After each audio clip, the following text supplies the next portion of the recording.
ラルフと正気の地。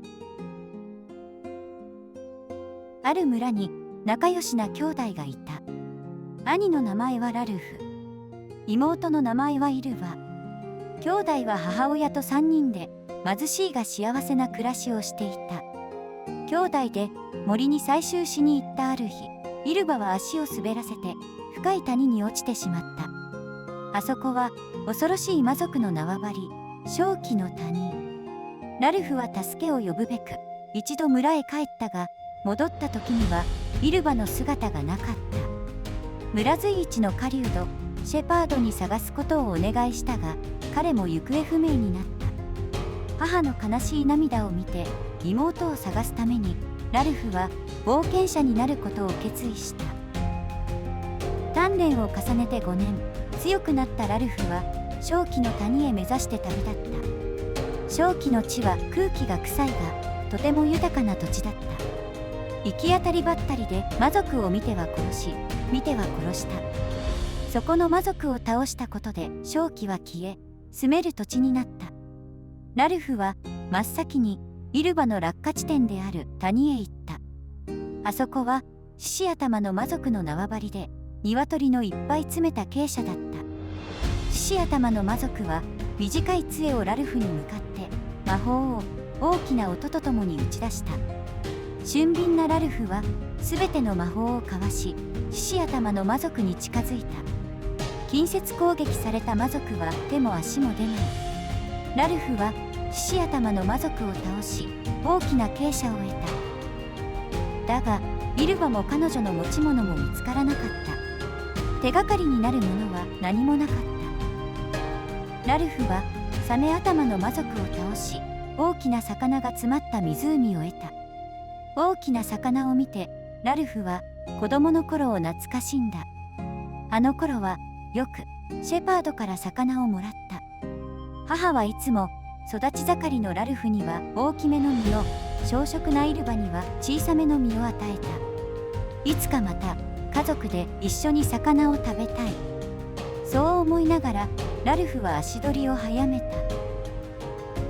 広大な畑の中に牛頭の魔族と対峙するとき、敵の中に村の仲間だった者たちがいて、ラルフは驚いた。裏切り者たちは皆鋭いトゲのある首輪をつけていた。なぜだ、なぜ魔族の味方をする。彼らによると、あの首輪の魔術具があれば魔族の言葉がわかるようになるらしい。魔族の言葉は話せないが、身振り手振りである程度意思疎通はできる。裏切り者はこう言った。魔族に従って生きることこそ安寧の生活だと。そんな醜い化け物を信じれるか。魔族の言いなりになるなんてバカバカしい。ラルフは裏切り者たちと牛頭の魔族を倒し、広大な畑を得た。羊の牧場でラルフは熊頭の魔族を取り逃がした。熊頭の魔族は裏切り者たちに守られて魔術具に入って飛んでいった。裏切り者たちの中に村随一の狩人シェパードがいた。主様、お逃げください。私たちは必ずやここをお守りいたします。魔族にシェパードの言葉はわからないのに、なぜか彼は熊頭の魔族にそう叫んだ。忠義のある目だった。ラルフはシェパードを倒し、自分の成長を実感した。確かに強くなったけど、妹の手がかりは未だに見つからない。もしかしてもう死んでしまったんだろうか。恐ろしい想像を振り払えないまま、ラルフは西欧の城までたどり着いた。ここの魔族を倒せば、この正気の地は完全に清められ、旅は終わる。もしこの城でさえイルバの姿がいないなら、ラルフはイルバの死を受け入れざるを得ない。重い気持ちでラルフは城の庭に足を踏み入れた。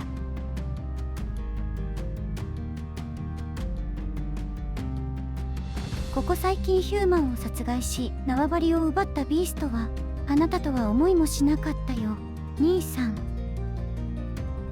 イルバは敵の中にいた。ラルフは歓喜して妹の元へ走った。遅くなってごめん。迎えに来た。さあ一緒に帰ろう。ここの魔族を倒せば村は平和になる。私たちも貧しい生活とはもうさよならだ。主様を害する者は絶対に許さない。どうしてだ、イルバ。戦いながらイルバは言った。落下で重傷になったイルバを魔術で癒したのはここのヤギ頭の魔族。彼はイルバの恩人だ。魔族との暮らしは毎日も豪華なご飯があって温かいベッドがある。好きな時に眠り、好きな時に遊ぶ。冬の間に何日も空腹に耐えなければならない貧しい村よりずっといい。主様は私たちを愛してくれた。頭を優しく撫でてくれた。母さんだって俺だってイルバを大事にしてたじゃないか。しかしイルバはそれを鼻で笑った。母さんは兄さんをひいきするし、兄さんよく私のおかずを取ってたじゃない。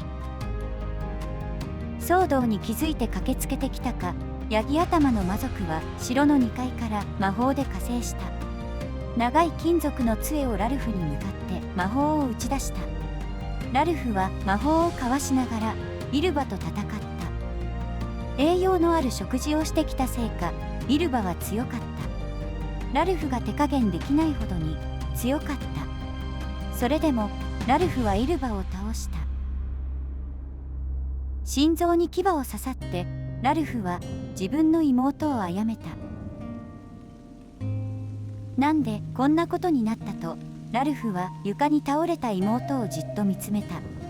もう働かない頭の思考はかろうじてここの魔族を倒さないといけないことを思い出した。ラルフはヤギ頭の魔族の元へ向かった。ヤギ頭の魔族は赤子のように弱かった。ラルフは英雄になった。